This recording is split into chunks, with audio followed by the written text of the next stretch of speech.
Assemble the Legion as an exotic other threat. Underworld Connections, so he can draw more of his Boom Booms. And then his removal package is a little unorthodox. 1 Celestia Charm, 1 Putrefy, 2 Abrupt Decay, 2 Hero's Downfall, 1 War Leader's Helix, and 4 Dreadbore to cover all of the angles. If you are hungry for a brew, Jeff has got something for you. His opponent, Trevor Petrilli, playing Jund Monsters, pretty much a conventional green-red monsters list that is touching black for some removal spells. Cedric Phillips kind of put this thing on the map a little while ago. It appears that he is on a 4-card hand.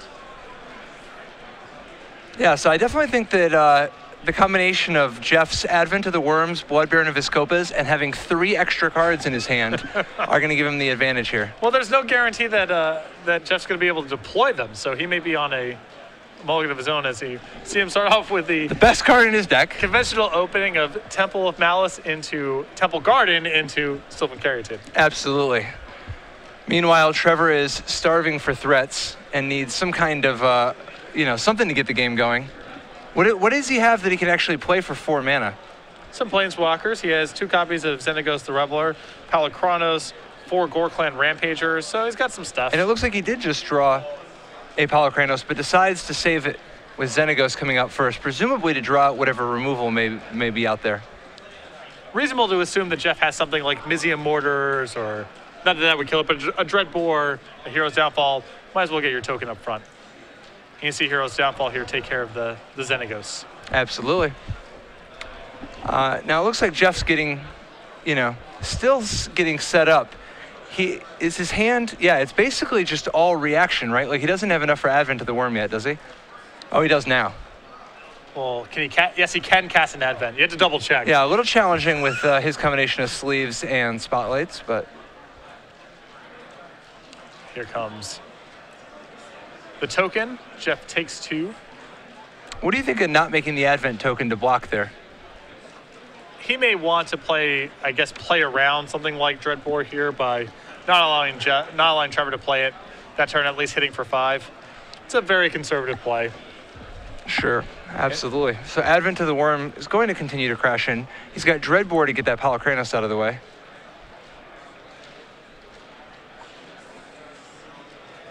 So Jeff really firing on all cylinders here. Of course, Trevor mulligan, but when Jeff has all of his colors assembled, he has quite a bit of power in his deck.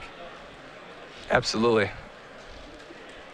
Yeah, I mean, like obviously Trevor's short on options from the triple mulligan, but Jeff's got a full tank and has plenty more. Whether it's he's got removal for additional threats, another Dreadbore for the Palakronos.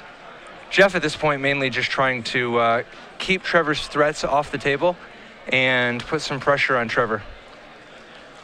This hand from Jeff feels like something that would have pretty comfortably be the most 7-card hands that Trevor's deck could generate.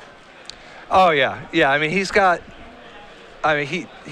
plenty of options even if Trevor wasn't in a famine. Domri Rod. Actually a very legitimate way to try to get back into this if he has some answer to the the second Advent that's coming. So he finds a Scavenging Ooze, plays it with a green mana up. Now he is threatening to block the Advent and kill it. The Ooze going up to a 3/3. But can Trevor afford to trade resources like that when he's already on a 4-card hand? Right. Now the one thing that would leave him with though is the Domri Rod, which is something. Now the other option, of course, he could block with the Satyr. Domri falls to 1, but at least it lives, and then he can keep drawing extra cards off of it, and Scavenging Ooze hopes to grow. So sadly, Stormbreath Dragon appears to be ending any thoughts of a play like that. So he's splitting up, Stormbreath Dragon going after Domri here. The Advent token coming across at Trevor. Trevor appears to say no blocks, take 5, fall to 5, uses the Ooze at the end of the turn, goes up to 6. Now he really does need to draw an answer to Stormbreath Dragon pretty quickly here. That is not going to do it. And they go to game 2. Jeff showing that he still had all of those Stormbreath Dragons. Oh, yeah. Jeff just wants to make it clear. Look, I know you could have had additional cards, but I would have had those beat too. I already had additional cards. Even if you had additional cards, I still had all these. I also still had additional cards, and so, don't even stress on it. It's not even worth worrying about because I had these cards left over. Anyhow, moving on to the sideboard, you have Jeff's list in front of you. I'm sure this is fairly exotic, so I'll let you take the lead on this one. Yeah, he's got, 3 Doomblade, 3 Golgari Charm, 2 Rakdos' Return, 2 Lifebane Zombie, an Underworld Connections, a War Leader's Helix, a Putrefy, a Last Breath, and a Mizzium Mortars. He's just going to want a whole bunch more removal here, right? Like, Putrefy, possibly Mizzium Mortars if he's concerned about the dragon, Doomblade, mostly just the removal combined with the back-breaking Lifebane Zombie. Yeah, Lifebane seems excellent for this matchup. Trevor sideboard.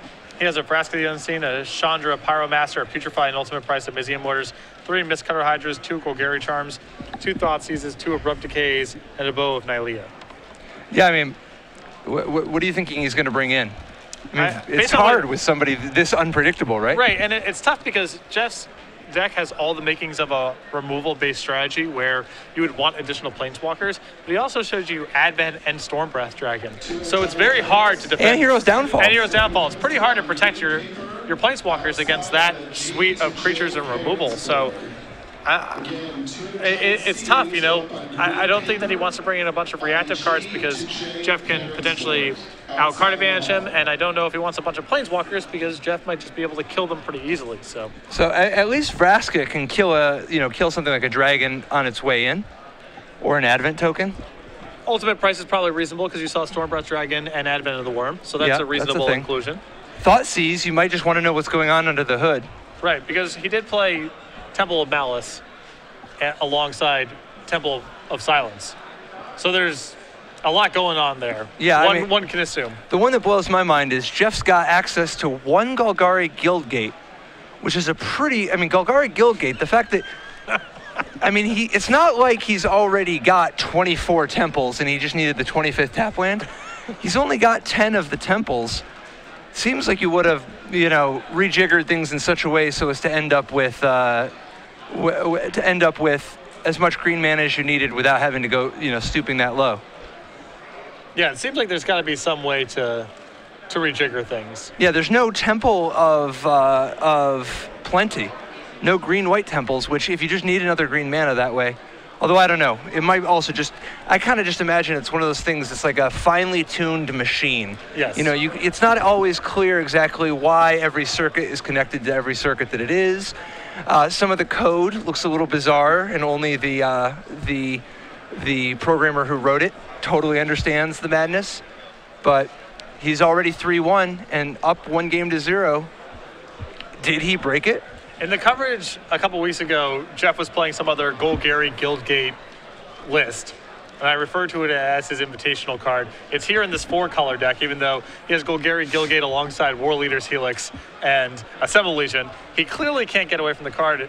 My question is, when the green-black temple is legal, does he still just play the 1 Golgari Guildgate? My guess is no. You see Trevor here start off with a Forest and an Elvish Mystic. Temple of Silence for Jeff. He's going to leave it on top.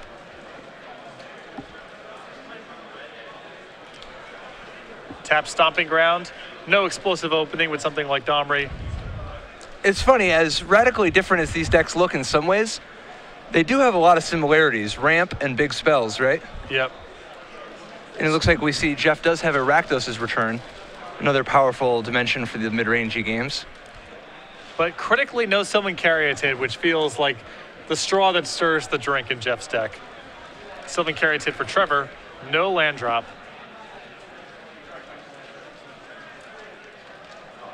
Jeff draws. It's an Overgrown Tomb. Now, he missed his land drop, but he did play a Sylvan Caryatid, so he does have most of his deck turned on. One more land and he's totally in business. Jeff, meanwhile, obviously 0 problems whatsoever. Although he does need red mana, actually, so he's not completely out of the woods yet. So it comes across with the Scavenging Ooze. Trevor not willing to walk into a potential removal spell here. Just takes the 2 damage. Courser of Krufix off for Jeff. Reveals Abrupt Decay. Now, as random as this hodgepodge of Hooglands appears to be, there is a method to the madness. Blood Baron of Vizkopa and Stormbreath Dragon both topping out the curve. Pro-white, pro-white. You know, that's a lot of protection from white. Assemble the Legion is another dangerous threat that can't just be killed by any old removal spell. So Trevor here looking at a lot of removal in hand. Does he just want to kill this Courser? Does he want to deploy his own? Decides to play his own. It's a stomping ground. He's going to play that untapped. And we might see him finish off Jeff's Courser this turn with a removal spell. Yeah, the question is Abrupt Decay or Dreadbore? Which one are you more likely to want for the plays that follow? We've seen Stormbreath Dragon, so that's a pretty strong argument for Abrupt Decay. Definitely. He ends up doing 0. Well, maybe in his draw step he wants to see what... Yeah. Yeah, so he's going to stop Jeff here. Nice tight technical play by Trevor. So Courser down. And Jeff without red mana, which matters certainly for his copy of Rakdos return in hand. Yeah, you would think that with only 4 colors, I mean, he showed restraint and did not put the 5th color in there. You would think he deserves to just have his mana base come together. Pretty unreasonable. And he's playing so many dual lands, you know? Yeah. Not a basic land to be found in this Literally list. 25 dual lands. Now here's the question for you. How many mana confluences, the new City of Brass variant from Journey into Nyx, do you think Jeff would play? 5 or 6 probably. Oh, that's too much damage. He would go beyond the 4th, I believe. See, I feel like I don't even think he would play 4. So an Abrupt Decay there for Jeff to take care of Trevor's. Courser pumps a bunch into his ooze. It is dragon time. And Trevor comes across for 5. Jeff's Scavenging Ooze, not an inconsequential amount of beatdown. No, it's a lot of damage. Now Trevor with answers at the ready in his hand, but he is taking quite a bit of damage. The problem here is can Jeff capitalize on the incremental damage that he gets to deal? It's less clear. Well, so he does have Rakdos' return in his hand, so when he eventually draws red, he has a way to kind of get ahead. And it looks like Doomblade means that at least the dragon isn't going to be that big of an issue. So Temple Garden untapped for Jeff, the 3rd untapped Ravnica duel he's played in the match. Nah, he just doesn't even care. He's going to Doomblade the dragon.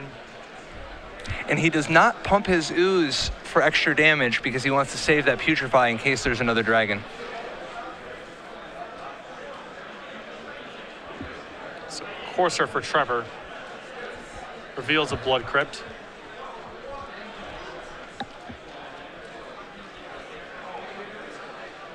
Jeff pointing out that Trevor needed to decide whether or not to pay the life before looking. Yeah, the issue here is I believe that Courser works differently on Magic Online than it's supposed to. I think you are not supposed to know what the top card of your deck is before you decide whether or not you're going to play the land tapped or untapped. But on Magic Online, it does reveal, or at least it did at one point. So people get tripped up by that, myself included. So Elvish Mystic gets in there for 1. Jeff likely to be on an eating frenzy with his Scavenging Ooze. Trevor looking to use Dreadboard here. Take out the Scavenging Ooze. This feels like a wise maneuver given his life total. Yeah, I mean, he's taken the beats enough already, you know? And so Ooze down. Jeff saves the Putrefy. Draws a red card. Looks like a Dreadbore.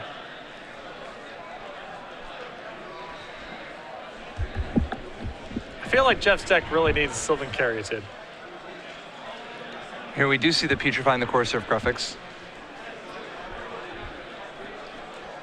What I'm looking forward to is this attack phase. Because the Selesnya Charm is... Oh, yeah. That's why you play one of everything. Oh, he just takes it. Interesting. Not interested. Oh, okay. Maybe trying to save it as a removal spell for something like Palikronos. Very reasonable. And he would have just got blown out by Gorklan Rampager. Of sorts. I mean, I guess the Rampager wouldn't still be in play, but... All right, Lifebane Zombie here for Jeff. Shows a Putrefy. A tough spot for Jeff, to be sure.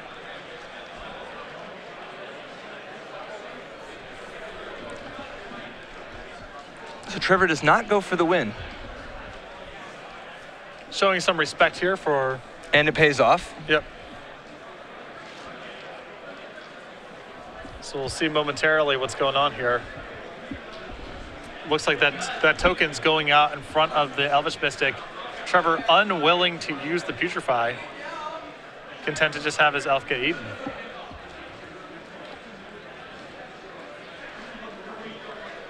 Godless Shrine, the draw for Jeff, and he's going to concede. Pack it up and go to game 3 with Trevor tying it up 1 game to a piece. Yeah, Jeff aware that he has no way of stopping the Putrefy from blowing him out inside of combat. Nothing in his hands castable there, so that Rampager is just going to run away with the game. Absolutely. That game we saw the power of one person drawing the acceleration and the other person not. You know, I mean, Jeff really does need all 4 colors. Jeff was on a self-inflicted mulligan to 5 there in some respects, so. Yeah, I mean, greed is not without a price from time to time. Yes, the literal Magic card greed, or in a broader sense. Absolutely, absolutely. What I appreciate about Jeff is he's showing up with something new and different. Yeah. And he's doing I mean, God, he's 3-1 already and you know, 1 game away from a 4-1 lead over the field. The thing is, when you have the base of Sylvan Caryatid and Courser Crucifix, you have a lot of time and a lot of mana. That base of cards is very good at protecting you from beatdown decks, and it also gives you access to a lot of mana. You know, Courser is going to find you a bunch of land drops. Caryatid can make any color of mana. Once you have that base, you can be really flexible with the other cards. Now, Stormbreath Dragon and Blood Baron of Vizkopa and Assemble the Legion and Underworld Connections, we're on a totally different planet in terms of what that base usually facilitates. But there is a logic here. You can afford to play a lot of these cards in concert with one another once you have Courser and Caryatid in your deck. Yeah, and I mean, you look at the deck and you're like, oh, with this many tap lands and the expensive spells, maybe, you know, like a fast aggro deck could be challenging. But he does have Blood Baron to gain a little bit extra life, Courser Crucifix for extra life gain, Warleader's Helix for extra life gain. He even has, I mean, Advent of the Worm is a real solid defender against these red decks.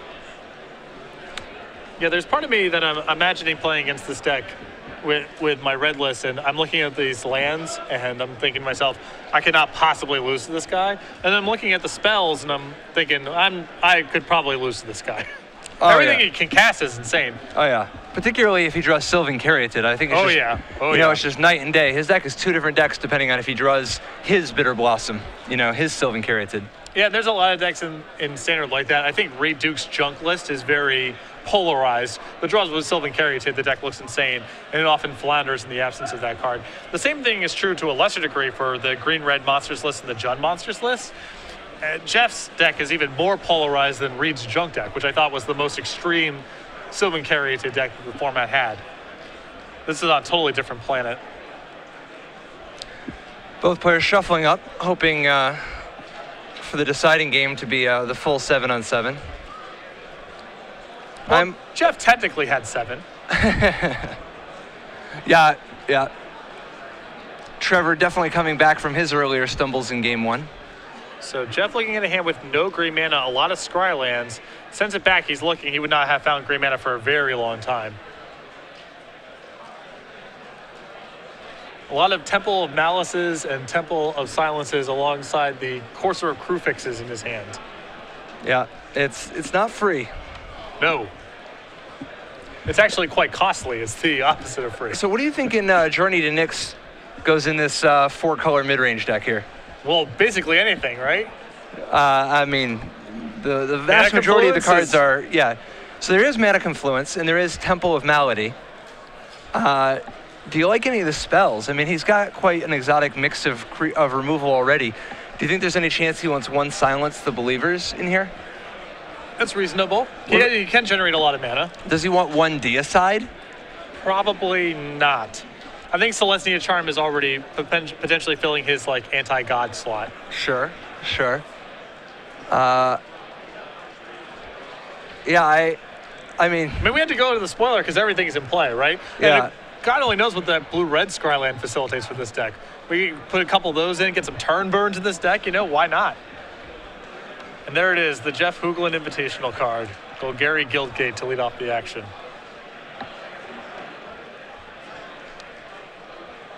I'm surprised he hasn't found some foil Japanese uranium version of Golgari Guildgate by this point. Temple of Abandon puts it on the bottom. And Trevor with the Caryatid.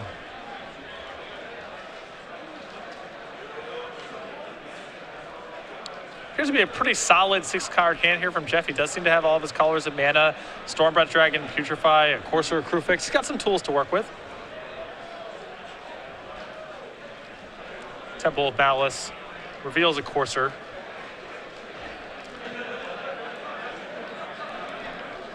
Puts on the bottom. Trevor looking to put down some pressure on Jeff. It's challenging when you know he's got access to so much stuff and you don't even know what all tricks he has available to him, but you know his deck is a little slower. You want to be putting some pressure on him. Yeah, the thing is with Jeff's deck, once you see Advent, you're just thinking to yourself, all bets are off. This guy could have anything in his deck. Yeah. Because that's not something you would anticipate whatsoever. Yeah, not a lot of people curve Underworld Connections into Advent of the Worm into Stormbreath Dragon. Into Assemble the Legion. Yeah. So Temple of Silence for Jeff.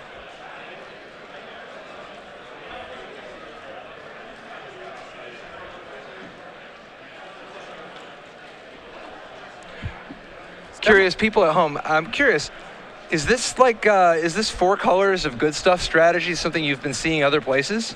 I mean, is this just an exotic brew, or is this like a thing now? You know, like wanting to merge, you know, taking the monster's shell and just getting greedy with it. Tweet at us at SCG Live, let us know. So there's a Courser for Trevor here. He's going to find Overgrown Tomb on the top of his deck. Passes the turn.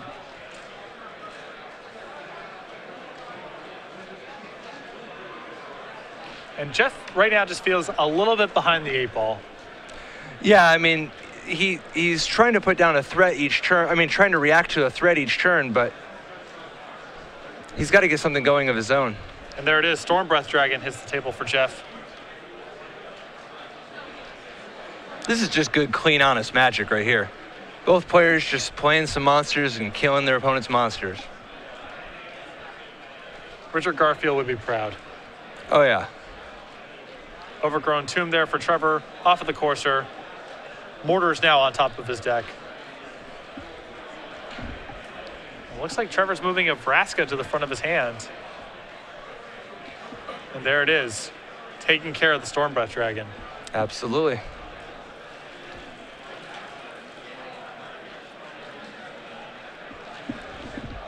So now Jeff with what appears to be essentially a purely reactive hand here. There's a Caryatid, a Temple, a Dreadbore.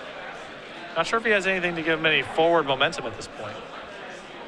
He does have a Courser Crufix, so that's something, I guess.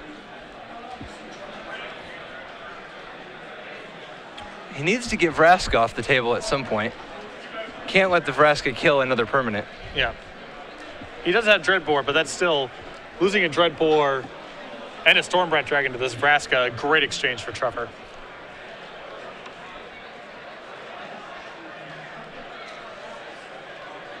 And he does elect to Dreadbore instead of playing a Sylvan Caryatid, knowing that Mizzy Mortars on top is going to take out the Courser. So now both players working with a lot of information, seeing each other's draw steps through the Courser. Courser very well equipped to fight a Life-Bane zombie when Domri Ride comes to play. It's got the right stats for the job. Oh yeah, yeah, it's got the right stuff. So Courser coming across. And Trevor's going to go ahead and cast his Goreclan Rampager. Makes a lot of sense. Again, he knows Life-Bane Zombie on the top. Yeah, the information that you give up when you play a Courser Crufix is not without a cost. And Jeff's just going to pack this in. He knows Right. writing's on the wall. He's tapping. Trevor Petrilli with Judd Monsters. 2-1 over Jeff Hoogland's 4-color mid-range brew. Yeah, what do you think of that? I mean, it seemed like Jeff had some good tools there, but